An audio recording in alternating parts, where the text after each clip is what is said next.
Hey guys, welcome to Think Aside.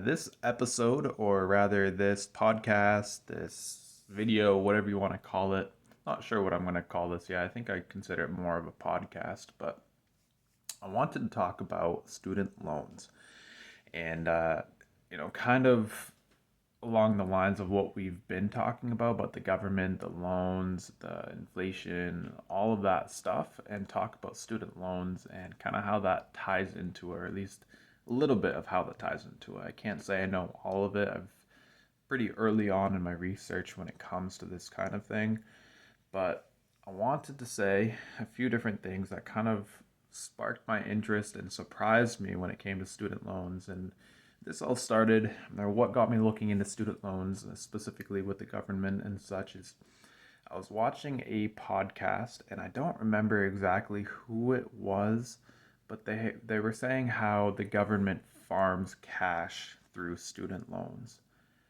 And I was like, huh, that's really interesting. And then it got me thinking about how, when I was in high school back in 2010, 2011, 2012, in that area, when the push for college was very high, like everything was about go to college, go to college, go to college. Like, for whatever reason, they wanted everyone to feel like if they didn't go to college, that you weren't doing something right, that you needed to go, or you were lesser than those who were going. And so I didn't go. I wanted to do other things, and I didn't really see the need to go until I knew what I wanted to go for and such. But regardless of all that, uh, something I started to learn is that student loans originally didn't really have much to do with the government. They had very few, I say few, very little money in the student loans.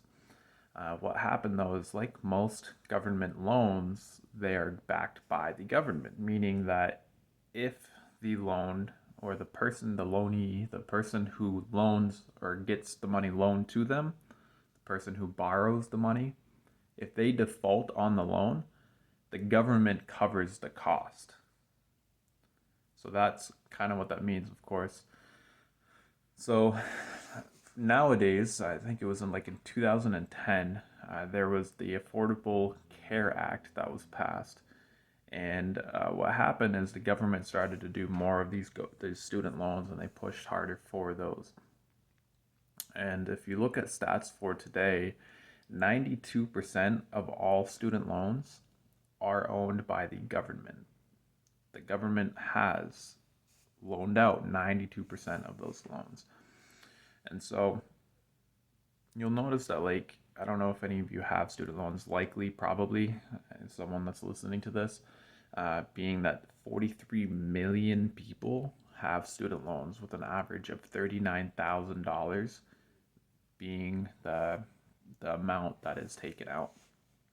It's a total of $1.6 trillion of student loan debt that is held in the United States alone. So the government owns 92% of that. And you hear talk right now of how they're forgiving 33 billion or something like that, or they have forgiven 33 billion dollars worth of that. You figure that's such a minute amount for the 1.6 trillion dollars that is taking up for the debt. And the interesting thing that I wanted to bring up is that this debt is considered an asset, just like any other debt, right? You get a hospital bill and you don't pay it for a long time. Now it's debt that is owed, and it's money that can be returned.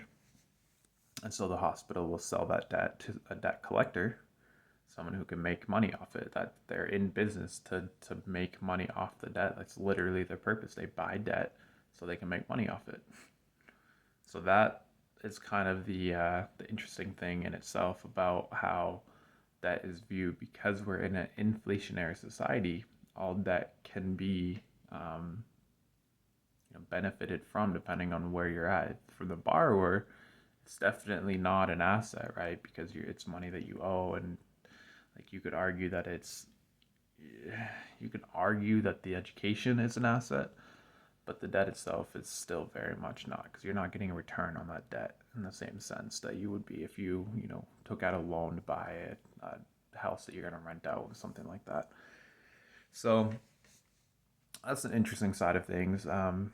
More so, private investors can actually invest in the debt, and they can try to profit off of the debt that's being collected. The downside, of course, is if it's defaulted on, then it's, you know, it no longer obviously has potential for money, so it is highly risky.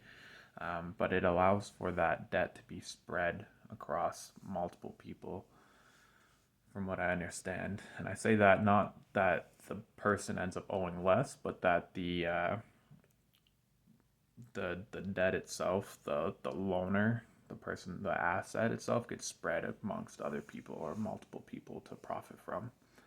And so that's an interesting thing. Another thing that I thought was pretty interesting is that when it comes to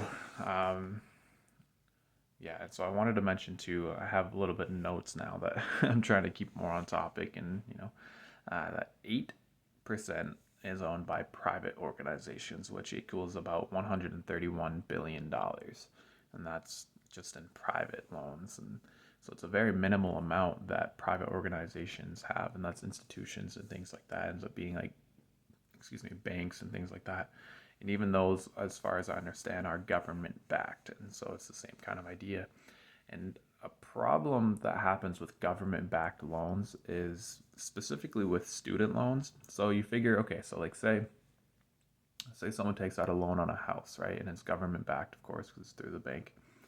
So the bank gets this money. They literally make this money, right? They give it to this person, and then they take the house as the collateral, the thing that they get in return if the person, the borrower, defaults on the loan. And so that's kind of like, yes, it's government backed, but at the same time, there's collateral. And so banks oftentimes will sell that debt as an asset and will sell it to someone else with with the idea that they can profit off of that debt. And if it's defaulted, it's less risky because they get a house, or those who, maybe private investors, multiple invested into that debt, and as a result, they all get a piece of that collateral. Is how I understand it. And so then from there, when you look at, say cars, same kind of thing. The car becomes the collateral. The thing you take the loan out on is the collateral oftentimes. But the problem is that with student loan debt, what is the collateral, right? Are they going to take your life? Are they going to take your mind, the mind with the knowledge? They can't. Like, I mean, I guess they kind of could, but that's not how it works. Is what they do instead is the government backs the loan. They promise that, okay, we'll cover the loan cost if, this person, the borrower, defaults on the loan. But the problem with that is, where does the government get the money? The government decided we'll cover the cost, but where does the government get the money? Well, it gets it from us, right? It gets it from tax. And so what happens is, if a person defaults on a loan, the government says, yeah, we'll cover this. We'll cover the loan cost, and it is what it is.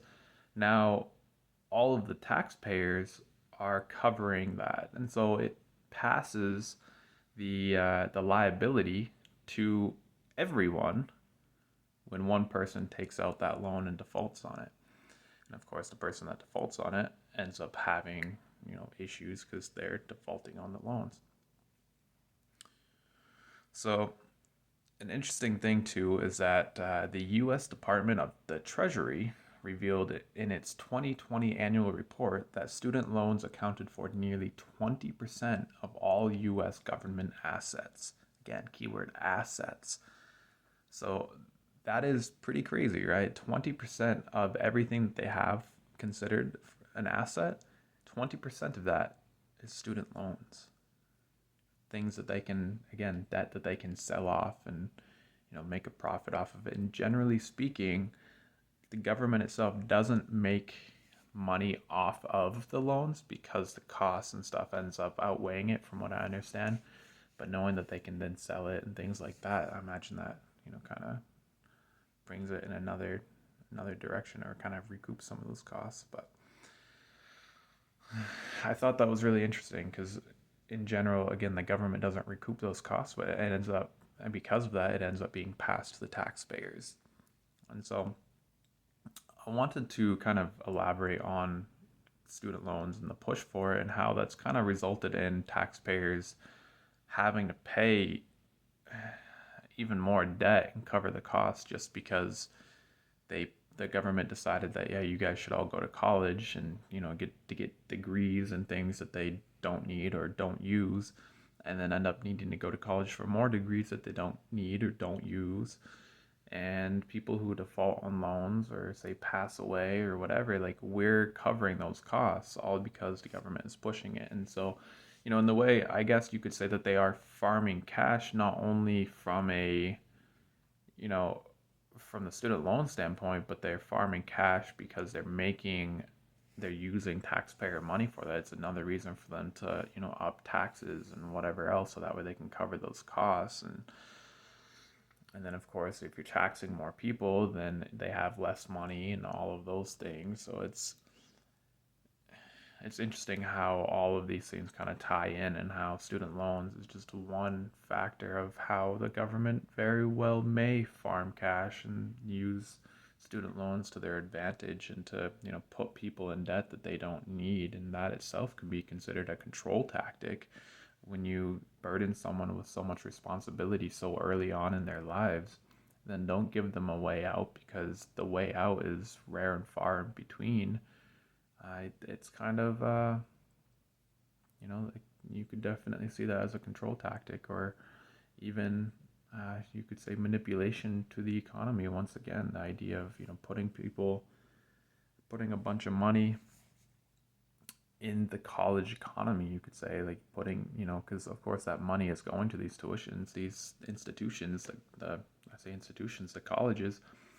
And these colleges are, of course, going to charge a lot of money if the government backed loans are going to cover it, right? If people are going to take out these loans and they can get these loans for thousands and thousands of dollars. I mean, if the average is $39,000, that means some people have $100,000 plus debt. And they were able to get that without any collateral. Meanwhile, you can't do that with a house. You can't get a loan on a house without the house being the collateral. I can't even get solar panels on my house without having some sort of collateral, from so far from what I've looked into. I'm still trying to figure that out. So it's kind of crazy when you look at it, how for some reason student loans is okay, then that is fine. But I'm going over the 10-minute mark that I like to keep at. And, at this point, I feel like I've accomplished what I set out to accomplish, with kind of, making you think aside the idea of student loans and being a student in general, going to college, and how that might not be the best decision. It can be good in other ways and experiences, but the education itself, the degree itself, might not be worth it. It might be worth taking some time, deciding what you want to do, and going from there, instead of just burdening yourself with a bunch of debt that the government's gonna more or less reap the rewards, or those who buy the debt will reap the reward. But yeah, thanks guys, and don't forget, think aside. Have a good day.